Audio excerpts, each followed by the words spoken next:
Guys, good morning! Magluluto na tayo ng ating lunch. And guys, simple lang ang ating lunch for today. Corned beef, baka, baka and can. And guys, corned beef lang tayo today. Videos.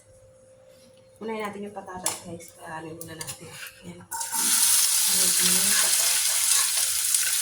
Lambutin muna natin yan guys. Para hindi siya matubos. Kung nilagyan na natin yung corned beef. Okay na ang ating patatas latunan. Then, magigisa na tayo ng bawang at sibuyas. Yan. Sasatay lang natin yan guys. Hanggang sa malunaw siya. Ang ating bawang sibuyas. Then, lalagay ko na ang ating baka lang siya.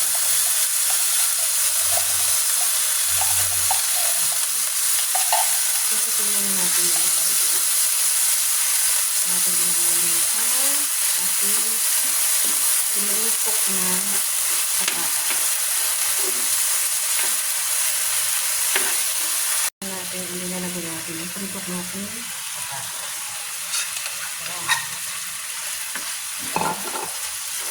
Ayan. Pinulipok ulit natin.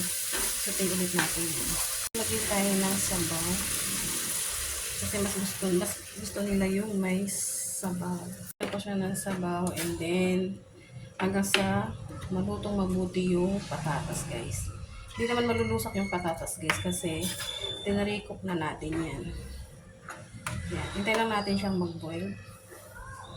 Yan ang ating simpleng unang corned beef with patatas.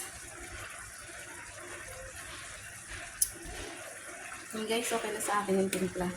Guys, luto ng ating pananghalian, corned beef with potato. Yan, pwede na po tayong mag-lunch. Simple lang ang ating lunch guys. Yan. So yummy. Yun na guys, thank you for watching. Please follow, like, and share. Bye-bye.